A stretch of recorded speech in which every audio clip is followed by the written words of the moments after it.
മലപ്പുറത്ത് college വിദ്യാർത്ഥിനിയെ blackmail ചെയ്ത് പണം തട്ടാൻ ശ്രമിച്ച 3 യുവാക്കൾ അറസ്റ്റിലായിരിക്കുകയാണ്. കൊണ്ടോട്ടി സ്വദേശികളായ മുഹമ്മദ് തസ്രീഫ്, മുഹമ്മദ് നിദാൽ, മുഹമ്മദ് ഷിഫിൻ ഷാൻ എന്നിവരാണ് അറസ്റ്റിലായത്. വിദ്യാർത്ഥിനിയുടെ ചിത്രം മോർഫ് ചെയ്ത് നഗ്ന ദൃശ്യങ്ങൾ ഇൻസ്റ്റഗ്രാം വഴി പ്രചരിപ്പിക്കുമെന്ന് യുവാക്കൾ ഭീഷണിപ്പെടുത്തിയെന്നാണ് പരാതി. വിവരങ്ങളുമായി ശാന്തകുമാർ വെള്ളാലത്താണ് ചേരുന്നത്. ശാന്തകുമാർ, ഏറെ ഗുരുതരമായിട്ടുള്ള കാര്യമാണ്, ഗൗരവകരമായിട്ടുള്ള പരാതിയുമാണ് വന്നിരിക്കുന്നത്. ഇപ്പോൾ യുവാക്കളെ എങ്ങനെയാണ് അറസ്റ്റ് ചെയ്തിരിക്കുന്നത്?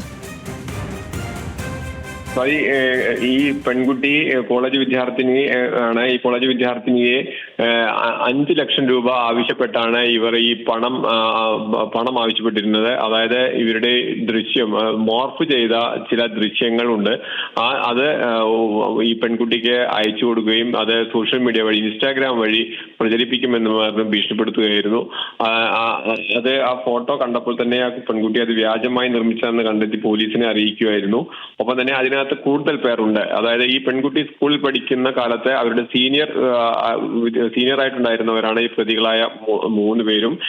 ഒപ്പം തന്നെ വേറെയും ചില സുഹൃത്തുക്കൾ കൂടി, ഈ പ്രതികളുടെ സുഹൃത്തുക്കൾ കൂടി ഇതിനൊപ്പമുണ്ട് എന്നാണ് പോലീസ് കണ്ടെത്തിയിരിക്കുന്നത്. അവരെ കുറിച്ച് പോലീസ് അന്വേഷിക്കുകയാണ്. എന്തായാലും 5 ലക്ഷം രൂപ ആവശ്യപ്പെടുകയും ഈ പെൺകുട്ടിയുടെ വ്യാജമായി മോർഫ് ചെയ്ത് നിർമ്മിച്ച ദൃശ്യങ്ങൾ കാണിച്ച് ഭീഷണിപ്പെടുത്തുകയാണ് ചെയ്തത്. എന്തായാലും പോലീസ് ഗൗരവമായ വകുപ്പുകൾ എല്ലാം ഉൾപ്പെടുത്തി തന്നെയാണ് കേസ് രജിസ്റ്റർ ചെയ്തിട്ടുള്ളത്. പ്രതികളെ മഞ്ചേരി കോടതിയിൽ ഹാജരാക്കി ഇപ്പോൾ റിമാൻഡ് ചെയ്യുകയും ചെയ്തിട്ടുണ്ട്.